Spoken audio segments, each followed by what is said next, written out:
Corona virus के मामले भारत में तेजी से बढ़ रहे हैं। जहां 14 अप्रैल को प्रधानमंत्री नरेंद्र मोदी ने लॉकडाउन की अवधि बढ़ाकर 3 मई तक कर दी है। वहीं लॉकडाउन के दौरान पुलिस दिन रात देश की सेवा में लगी हुई है, लेकिन कुछ लोग नियमों का उल्लंघन कर रहे हैं। नियम तोड़ने वालों में निहंग सिख भी शामिल हो गए हैं। पंजाब के पटियाला में बीते रविवार को पुलिस की टीम के साथ हुई झड़प के बाद निहंग सिखों का नाम चर्चा में आया है। आज डीएनएस में जानते हैं आखिर निहंग सिख कौन होते हैं और इनमें और दूसरे सिखों में क्या फर्क होता है।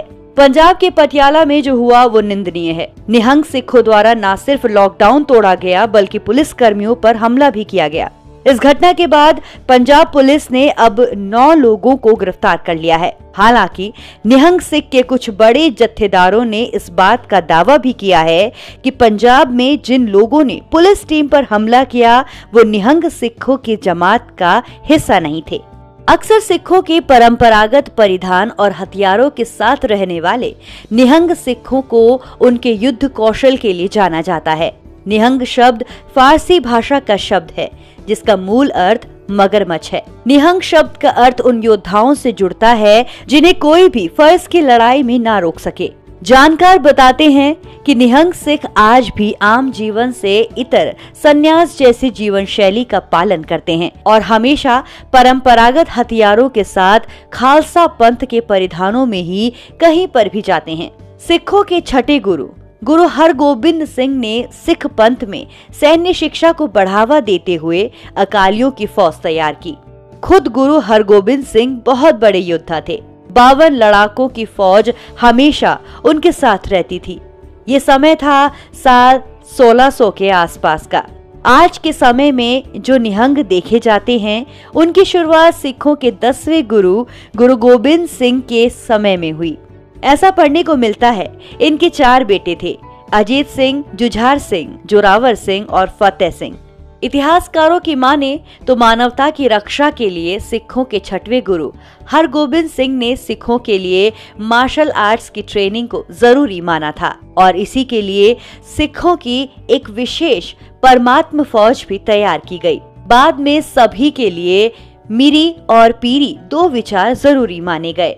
मीरी का अर्थ मार्शल आर्ट्स से था और पीरी बौद्धिक शक्तियों के लिए प्रयोग होने वाला शब्द। ये छोटे छोटे समूह में घूमते रहते हैं। सिख गुरुओं के जीवन से जुड़ी महत्वपूर्ण घटनाएं जहां जहां घटी थी वहां का चक्कर लगाते हैं। जैसे माघी के दिन ये मुक्तसर साहिब जाते हैं जहां गुरु गोबिंद सिंह ने 40 मुक्ते को आशीर्वाद दिया था। ये वो 40 सिख थे जो पहले गुरु को छोड़कर चले गए थे। बाद में माता भाग कौर के ललकारने पर शर्मिंदा हुए और गुरु के लिए अपनी जान दे दी। इसके बाद आनंदपुर साहिब में होली खेलने जाते हैं जिसे होला मोहल्ला कहा जाता है। इसी तरह इनके जत्थे बाकी जगहों पर जाते हैं। सिर्फ युद्ध के मैदान में लड़ना ही इनका काम नहीं था। कुछ नियम कानून ऐसे हैं जिनसे निहंग खुद को बांधे रखते हैं। उनकी अवहेलना नहीं की जा सकती। गुरबानी का पाठ करना और बाड़े में रहना। रोज ये गुरबानी का पाठ तो करते ही हैं, साथ ही साथ औरों को भी उसके बारे में बताते चलते हैं। बाड़े में रहने का मतलब हमेशा अपना चोला और उसके साथ आने वाले सभी शास्त्र धारण करना, किसी मजबूर, गरीब या कमजोर पर हाथ न उठाना, उसकी रक्षा करना। निहंग सिख आदि ग्रंथ साहिब के साथ साथ श्री दशम ग्रंथ साहिब और सर्वलोह ग्रंथ को भी मानते हैं। सर्वलोह ग्रंथ में युद्ध और शास्त्र विद्या से जुड़ी सीखें हैं। इसे वीर रस से जोड़कर देखा जाता है। इनके गुरुद्वारों में गुरु ग्रंथ साहिब के साथ श्री दशम ग्रंथ साहिब भी सुशोभित होते हैं। साथ ही जो मुख्य 5 तख्त हैं सिख धर्म के, वहां भी श्री दशम ग्रंथ साहिब का पाठ होता है। इनकी अपनी एक बोली है जिसमें कुछ खास शब्द और रेफरेंस इस्तेमाल होते हैं। जैसे दूध पीते हैं तो कहते हैं हमने समंदर पी लिया।